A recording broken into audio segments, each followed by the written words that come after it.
Bonjour chers amis, je suis très heureux de vous retrouver dans cette nouvelle vidéo dans notre aventure dans le domaine de l'induction électromagnétique.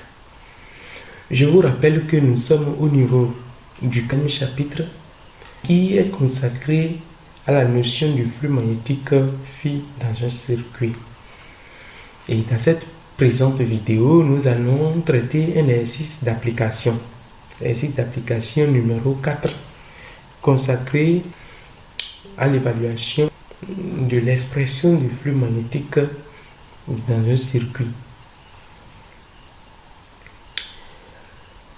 Le contexte de l'évaluation se présente comme suit. On désire ordonner les valeurs algébriques des flux magnétiques dans chaque cas. Donc, si vous regardez bien le support, vous allez voir, il y a le cas numéro 1, le cas numéro 2, le cas numéro 3 et le cas numéro 4. On précise que dans tous les cas, le vecteur magnétique et le vecteur surface maintiennent les mêmes normes. Donc, la même valeur.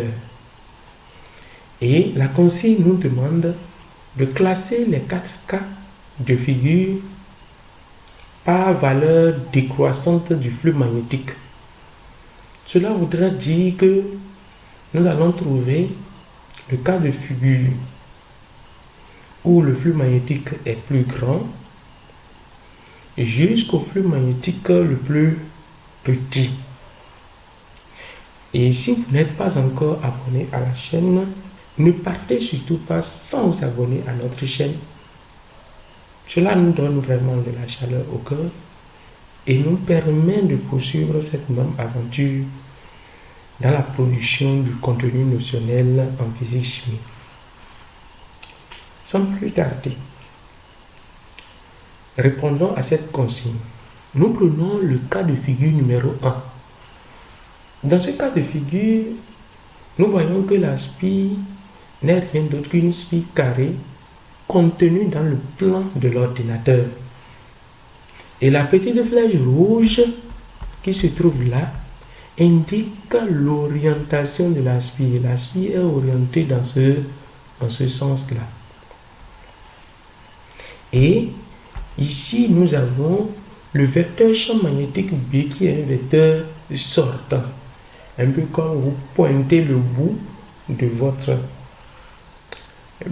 stylo qui sort de l'écran et qui se pointe vers vous. Le vecteur champ magnétique B est orthogonal à la spire et sort de l'écran et pointe vers notre visage. C'est ça qu'on appelle un vecteur sortant. Bien. Nous rappelons que l'expression du flux magnétique n'est rien d'autre que le produit scalaire du vecteur champ magnétique B et du vecteur surface S. Et les propriétés du produit scalaire veulent qu'on écrive que le champ magnétique et le flux magnétique soit sous la forme B fois S fois le cosinus de l'angle formé par le vecteur champ magnétique B et le vecteur surface S, que nous notons ici l'angle θ. Tout ce qui nous reste à chercher maintenant, c'est le vecteur surface S.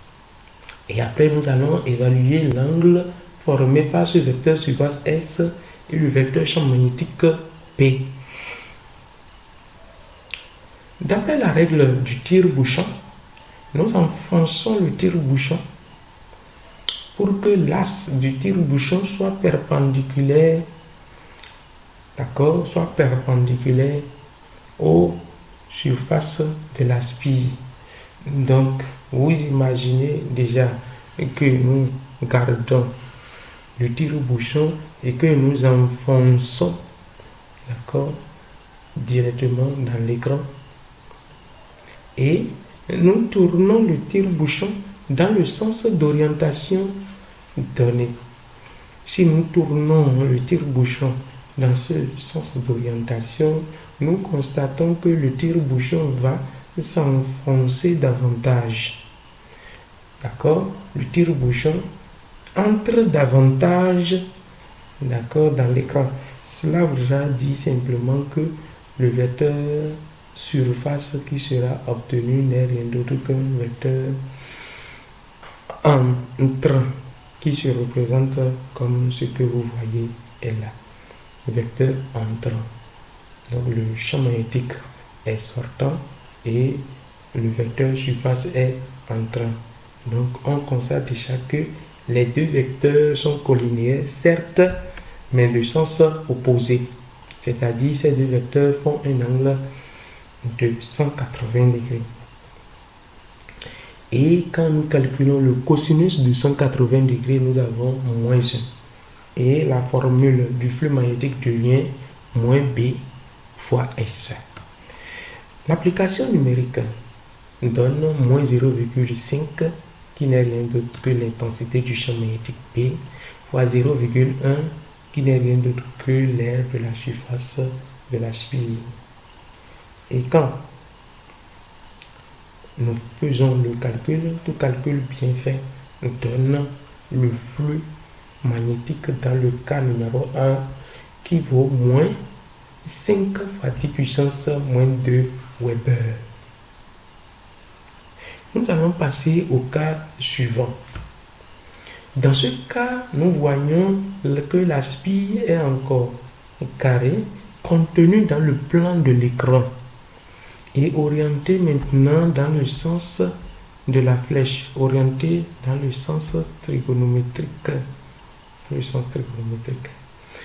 Et nous voyons que le vecteur champ magnétique B est contenu dans le plan de la spire et orienté dans ce sens. Nous l'appelons la formule fondamentale du calcul du flux magnétique dans cette spire. Et tout ce qui nous reste à chercher, c'est l'angle θ que fait le vecteur surface S et le vecteur champ magnétique B. Alors nous allons utiliser toujours la règle du tire-bouchon. Et une fois que nous enfonçons notre tire-bouchon à l'intérieur de la spire et que nous tournons le tire-bouchon dans le sens d'orientation de la spire, ce sens de rotation donne l'impression que nous sommes en train de dévisser. Donc le tire-bouchon va sortir davantage de l'écran et venir vers nous. Donc le vecteur surface du moins ce sera un vecteur sortant. Donc c'est comme si on est en train de déviser et ça sort davantage. Le vecteur surface ici serait un vecteur sortant que vous voyez là. Alors un vecteur sortant, d'accord, qui est perpendiculaire au support de la spire. Or, le vecteur champ magnétique B est contenu dans le support de la spire. Cela voudra dire tout simplement que l'angle formé par le vecteur champ magnétique B et le vecteur surface S vaut 90 degrés. Et le cosinus de 90 degrés donne 0. Et ce qui annule toute l'expression du flux magnétique dont le flux magnétique vaut 0 Weber. Nous retenons tout simplement que si le vecteur champ magnétique B et le vecteur surface S d'une spire sont perpendiculaires, le flux magnétique s'annule. Sans plus tarder, passons du cas numéro 3. Le cas numéro 3 nous montre une spire carrée parcourue par un courant d'intensité I. Cette spire se comporte comme un électroaimant. Donc le courant d'intensité I va générer dans ce circuit un champ magnétique B induit. Un champ magnétique induit. Et nous voyons le sens d'orientation de la spire. D'après le sens d'orientation de la spire, d'accord, nous pouvons retrouver le sens et la direction du vecteur surface S. Et nous rappelons les formules du calcul du flux magnétique. Et tout ce qui nous reste, c'est d'aller chercher le sens D'accord? Et la direction du vecteur champ magnétique B et du vecteur surface S.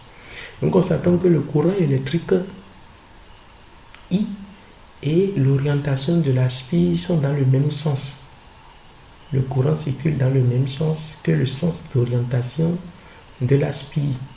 Donc, nous allons utiliser la règle du tire-bouchon et déterminer simultanément les deux vecteurs I, les deux vecteurs B vecteur et S vecteur. Si nous tournons le tire-bouchon dans le sens d'orientation de la spire ou bien dans le sens d'orientation du courant électrique, nous constatons que le tire-bouchon s'enfonce davantage. C'est comme si nous sommes en train de visser. Ça s'enfonce davantage, alors le champ magnétique B est entrant et le vecteur surface aussi est entrant. Donc ces deux vecteurs sont d'abord collinéaires, mais tous entrants. Ça veut dire qu'ils sont collinéaires de même sens.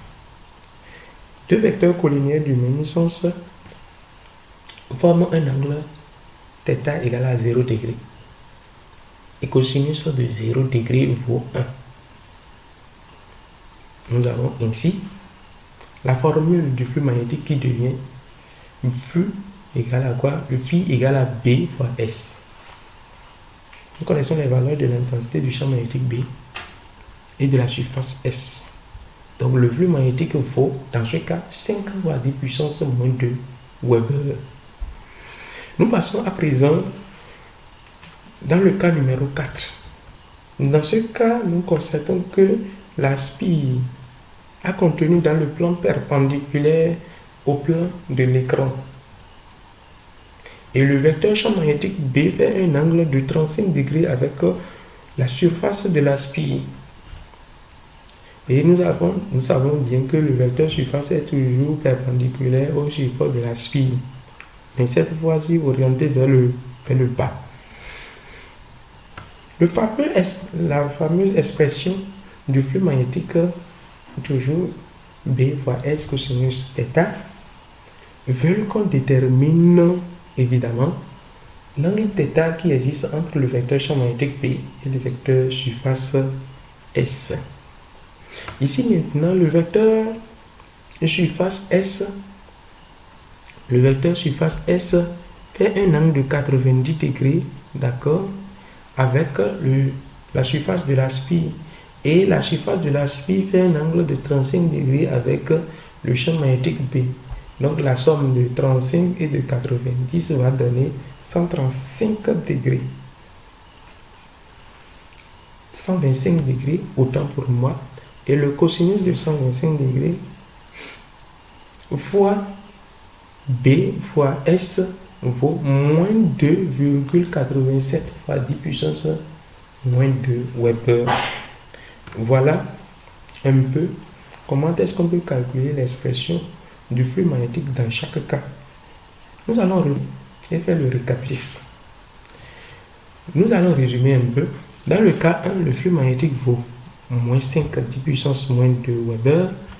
Dans le cas numéro 2, nous voyons que le flux magnétique vaut 0.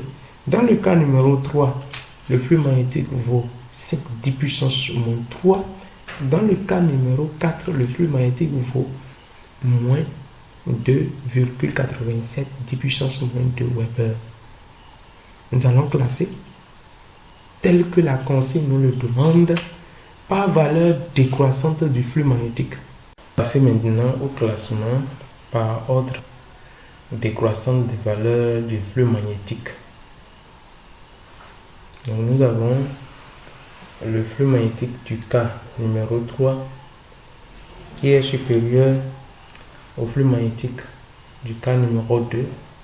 Le flux magnétique du cas numéro 2 supérieur au flux magnétique du cas numéro 4. Et enfin, le flux magnétique du cas numéro 4 est supérieur au flux magnétique du cas numéro 1. Voilà ainsi classé par ordre de valeurs décroissantes les valeurs algébriques du flux magnétique dans chaque cas. Merci pour votre aimable attention. Et si vous n'êtes pas encore abonné à notre chaîne, c'est le moment de vous abonner à notre chaîne pour ne pas rater les prochaines vidéos concernant toujours la notion du phénomène d'induction électromagnétique. Et partagez surtout notre vidéo et sans oublier liker. Cela nous fait grand plaisir, cela nous pousse à produire plus de contenu notionnel. Merci pour votre aimable attention.